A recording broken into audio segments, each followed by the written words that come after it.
कह रहे कि जो रथ जा रहे हैं ना, इसमें हमारे प्राण धन कृष्ण और बलराम बैठे हुए हैं। अब वो रथ भी दिखाई देना बंद हो गया, केवल उस रथ की ध्वजा नजर आ रही है। सभी ब्रजवासी कह रहे हैं जो रथ की ध्वजा नजर आ रही है ना, इस ध्वजा में जो रथ है, इसी रथ के अंदर हमारे प्राण धन कृष्ण और बलराम बैठे हुए। अब वो रथ की ध्वजा नजर आनी भी बंद हो गई, केवल उड़ती हुई धूल नजर आ रही है।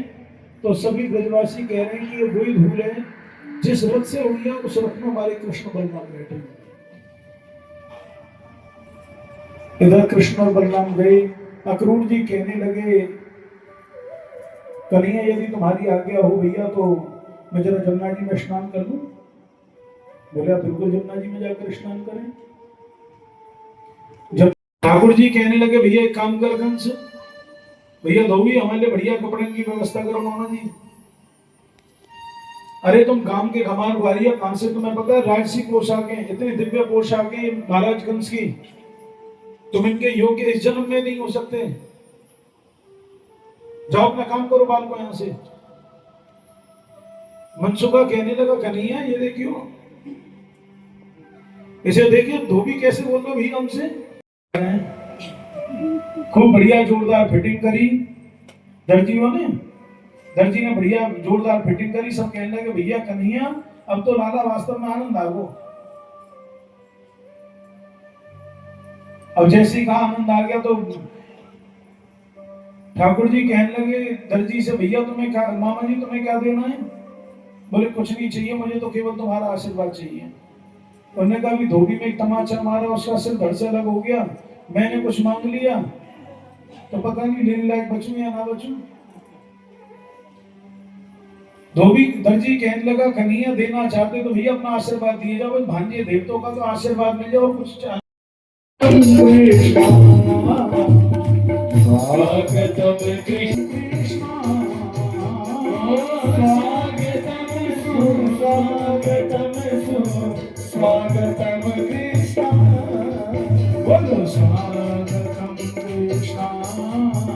अगर आप इनको बहुत आशीर्वाद दो, क्योंकि दुनिया में आशीर्वाद से बड़ी शक्ति, आशीर्वाद से बड़ी कोई ताकत और दुआओं से बड़ी कुछ बड़ा कुछ नहीं हो सकता। भागवत जी से विशेष आशीर्वाद, आप प्रसन्न रहें, स्वस्थ रहें, ठाकुर जी आपकी सभी मनोकामनाओं को पूर्ण करें और ऐसी जीवन का आनंद लेते रहें। व्यासपीठ से बहुत बहुत शुभकामनाएं, बहुत बहुत बधाई। ठाकुर जी ऐसी प्रसन्न रखे आपको। देखो जो भी आशीर्वाद हम देते हैं ना, वो सब आशीर्वाद बहुत छोटे। बोलिए रुक्मणी रमण भगवान की। अब ठाकुर जी रुक्मणी जी को पहनेंगे माला। बोलिए वृंदावन बिहारी लाल की। इन्हें नीचे कुर्सी पे बैठाओ, कुर्सी नीचे लगवा दो। देखो ठाकुर जी में और राम जी में यही फर्क है बस। राम जी जब मिथिला में गए थे ना अपनी ससुराल में, तो ठाकुर जी ने किसी की तरफ निगाह भी नहीं उठाई। राम जी बिल्कुल सीधे जा रहे हैं, किसी सबने खूब राम जी की प्रशंसा करी, पर राम जी ने निगाह उठाकर भी नहीं देखा। और ठाकुर जी के बारे में जहां मथुरा में लोगों ने ठाकुर जी का नाम लेकर कोई बात कही तो ठाकुर जी की निगाह वहीं पहुंच जाती थी। मुंह सीधा रहता था, निगाह वहीं पहुंचती थी। केवल और केवल राम और कृष्ण को पहचाना जाएगा तो इनके नेत्रों से पहचाना जाएगा कि राम कृष्ण दो एक हैं और अंतर नहीं निमेश, इनके नैन गंभीर हैं। राम जी के नेत्र कैसे बड़े गंभीर हैं, मर्यादा पुरुषोत्तम है ना। इनके नैन गंभीर हैं, इनके चपल विशेष। ठाकुर जी के नैन ऐसे जो एक जगह रुकते ही नहीं। वो भजन गाते हैं ना, कजरारे मोटे मोटे तेरे नैन। तो कहीं ना कहीं ठाकुर जी के नैन जो है ना, वो एक जगह स्थिर नहीं रहते। देख रहे हैं कहीं निगाह कहीं चल रही है, कहीं पे निशाना, कहीं पे निगाहें, कहीं पे निशाना। मगर फिर भी मैं कहता हूं कि ठाकुर जी से सुंदर कोई नहीं है। केवल ठाकुर जी कैसे हैं जो आपको हर स्थिति में, हर भाव में स्वीकार करते हैं। महाराज अनन्य भाव से मथुरा की गोपियों ने, मथुरा की नारियों ने जब ठाकुर जी का दर्शन किया, अब कंस की वो रंगशाला तैयार हो गई जिसमें बड़े बड़े योद्धा विराजमान थे, सारे ब्रजवासी वहां पर थे, ब्रज के ग्वालिया ठाकुर जी के संग थे। दरवाजे पर कुबलिया पीड़ हाथी को खड़ा कर दिया जिसमें 10,000 हाथियों की ताकत थी, उसे मदरा पिलाकर खड़ा किया, कहा कि कृष्ण और बलराम आ भी जाए तो दरवाजे पर ही कुचल के मार देना, कंस की आज्ञा दी। अब तो महाराज कुबलिया पीड़ हाथी के सामने जब ठाकुर जी गए, जैसे महावत ने ठाकुर जी की तरफ कुबलिया पीड़ को दौड़ाया, ठाकुर जी ने उसकी सूंड पकड़ी और इतनी जोर से घुमाकर धड़ाम ले सीना पृथ्वी पर पकड़ के मारा कि कुबलिया पीड़ के गोविंद आए। ठाकुर जी ने और दाऊद दादा ने हाथी के दोनों दांत उखाड़ लिए और कंधे पर रखकर रंगशाला के अंदर पहुंचते हैं। बड़ी दिव्य रंगशाला है जिसमें 60 फुट ऊंचे स्टेज पर कंस का सिंहासन लगा हुआ है। बड़े बड़े योगी वहां विराजमान है, बड़े बड़े मथुरावासी विराजमान है, बड़ी बड़ी नव कन्या वहां पर विराजमान है, बड़े बड़े योद्धा वहां पर विराजमान है, क्यों मल्ल युद्ध का कार्यक्रम था, बड़े बड़े योद्धा भी वहां पर विराजमान है, नंद बाबा ब्रजवासी वहां पर विराजमान है। जैसे ही ठाकुर जी ने प्रवेश किया रंगशाला के अंदर, तो रंगशाला में जैसे ही प्रवेश किया तो बड़े बड़े योगी ठाकुर जी को अंदर आज का चित्रण चल रहा है। पंडित जी के मुखारबिंद से आप लोग सुन रहे हैं। अभी कृष्ण जी की पूरी लीला बताई, कृष्ण जी ने किस प्रकार कंस का वध किया, वो पूरी सभी लीला, प्रेम का एक, वात्सल्य का एक बहुत अच्छा रस पंडित जी ने बताया। और ये बताया कि वृंदावन कृष्ण जी को बहुत प्रिय था और वो आज भी प्रिय है। वो कहा कभी जीवन में वृंदावन में नहीं छोड़ सकता। और वृंदावन वासियों का जो प्रेम, अगाध भक्ति जो कृष्ण भगवान के प्रति रही है वो आज भी है। उसके बारे में जो चित्रण किया पंडित जी ने वो बहुत ही मार्मिक, बहुत ही सुंदर चित्रण किया। और आप देख रहे हैं 200-250 लोग यहाँ, महिलाएं, माताएं, बुजुर्ग यहाँ बैठे हैं, वो बहुत ही आनंद ले रहे हैं इस कथा का। वो शब्दों में वर्णन नहीं करा जा सकता उसे। बहुत ही सुंदर चित्रण पंडित जी के द्वारा किया जा रहा है। उद्धव जी क्या, कोई भी वृंदावन जाए, कोई भी जाता है अगर वृंदावन तो आने का मन नहीं करता। लेकिन आजकल अभी एक बात और बताई कि एक लोगों ने जो है भक्ति को में कंपटीशन पैदा कर दिया है, एक व्यापार लोगों ने बना लिया है। थोड़ा कहीं ना कहीं वो चीज़ आज के समय में देखने को जो मिल रही है वो अच्छी नहीं लगती। लोगों ने पैसे का दिखावा करना शुरू कर दिया है वहाँ पे अपना, वो थोड़ा सा चीज़ें कुछ गलत भी है, उनमें सुधार की बहुत आवश्यकता है। ये एक छोटा सा प्रयास है। देखिए जन्मदिवस लोग मनाते हैं, होटलों में पार्टियाँ करते हैं, पैसा उसमें भी खर्च होता है, पैसा इसमें भी खर्च हो रहा है, लेकिन एक धर्म का लाभ मिल रहा है लोगों को। एक होता है 4 लोग मिलकर जन्मदिन मना लेते हैं, 50,000 खर्च कर देते हैं। यहाँ पे 400 लोगों का मतलब ज्ञान का भी वो हो रहा है। उतने खर्चे में ही बहुत लोगों को उसका लाभ मिलता है। तो एक नहीं, हमने नहीं तो नहीं कहूँगा, लोग और भी करते हैं इस प्रकार से, मगर यही है कि और देखिए बच्चे भी आनंद ले रहे हैं इसमें।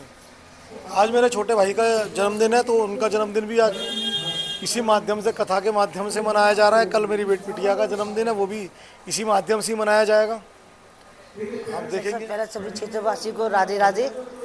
आज हमारा छठा दिन है भागवत गीता का। आज रुक्मणी और कृष्ण का आज स्वयंवर, आज शादी का दिन है। आज इतना रस बरसा रहे हैं भागवत में। आज ऐसा हल्लोस आता है, देखते हैं क्षेत्रवासी इतने आए हुए हैं, भक्तजन जो लीन हो गए हैं भागवत में। तो देखकर ऐसा आनंद आ रहा है कि पंडित जी ने सुबह से लेके रात तक हमने वेद व्यासी ऐसे कथा सुनाते रहे। सावन के महीने में कथा कराई जाती है। वो कहते हैं कि बहुत सौभाग्यशाली होते हैं जो ये कथा कराते हैं। आज हो सकता है कि मैं आज राधा रानी मुझे सौभाग्यशाली समझें जो मैंने अपने घर में कथा कर आई है। काफ़ी मतलब कई सालों से, आज मुझको 5 साल हो गए सोचते हुए भागवत कराने के लिए। आज वो दिन आया है, पावन अवसर आया है जो डॉक्टर नीरज गुप्ता जी मेरे हस्बैंड हैं, उनका जन्मदिन से मेरी बेटी मान्या का 14 तारीख का है। ये सौभाग्यशाली रही हूँ कि इस दिन मैं भागवत करा रही हूँ। मैं सभी भक्तजन से आग्रह करती हूँ, क्षेत्रवासियों से जो नहीं आ पा रहे हैं, मैं उनसे प्रार्थना करती हूँ, उस पर हाथ जोड़कर वो भी आएँ और श्रीमद् भागवत का कथा का आनंद लें। और कितने हरोल्लास से मनाई जा रही है, इतना पावन उत्सव, बहुत सौभाग्य से बात माने ये सुनने को कथा मिलती है। मैं आए मेरे पास कार्य में आपके लिए जगह है और आइए मैं आपका स्वागत करूंगी। ठाकुर जी में और राम जी में यही फर्क है बस। राम जी जब मिथिला में गए थे ना अपनी ससुराल में, तो ठाकुर जी ने किसी की तरफ निगाह भी नहीं उठाई। राम जी बिल्कुल सीधे जा रहे हैं, किसी सबने खूब राम जी की प्रशंसा करी पर राम जी ने निगाह उठाकर भी नहीं देखा। और ठाकुर जी के बारे में जहां मथुरा में लोगों ने ठाकुर जी का नाम लेकर कोई बात कही तो ठाकुर जी की निगाह वहीं पहुंच जाती थी। मुंह सीधा रहता था, निगाह वहीं पहुंचती थी। केवल और केवल राम और कृष्ण को पहचाना जाएगा तो इनके नेत्रों से पहचाना जाएगा कि राम कृष्ण दो एक हैं और अंतर नहीं निमेश, इनके नैन गंभीर हैं। राम जी के नेत्र कैसे बड़े गंभीर हैं, मर्यादा पुरुषोत्तम है ना। इनके नैन गंभीर हैं, इनके चपल विशेष। ठाकुर जी के नैन ऐसे जो एक जगह रुकते ही नहीं। ये भजन गाते हैं ना, कजरारे मोटे मोटे तेरे नैन। तो कहीं ना कहीं ठाकुर जी के नैन जो है ना वो एक जगह स्थिर नहीं रहते। देख रहे हैं कहीं निगाह कहीं चल रही है, कहीं पे निशाना, कहीं पे निगाहें, कहीं पे निशाना। मगर फिर भी मैं कहता हूं कि ठाकुर जी से सुंदर कोई नहीं है। केवल ठाकुर जी एक ऐसे हैं जो आपको हर स्थिति में हर भाव में स्वीकार करते हैं। महाराज अनन्य भाव से मथुरा की गोपियों ने, मथुरा की नारियों ने जब ठाकुर जी का दर्शन किया, अब कंस की वो रंगशाला तैयार हो गई जिसमें बड़े बड़े योद्धा विराजमान थे। सारे ब्रजवासी वहां पर थे। ब्रज के ग्वालिया ठाकुर जी के संग थे। दरवाजे पर कुबलिया पीड़ हाथी को खड़ा कर दिया जिसमें 10,000 हाथियों की ताकत थी। उसे मदरा पिलाकर खड़ा किया। कहा कि कृष्ण और बलराम आ भी जाए तो दरवाजे पर ही कुचल के मार दे। कंस की आज्ञा दी।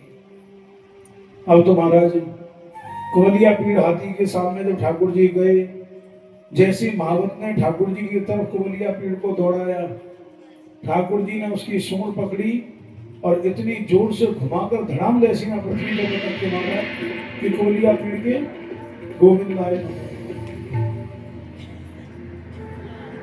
ठाकुर जी ने और दाऊद दादा ने हाथी के दोनों दांत उखाड़ लिए और कंधे पर रखकर रंगशाला के अंदर पहुंचते हैं।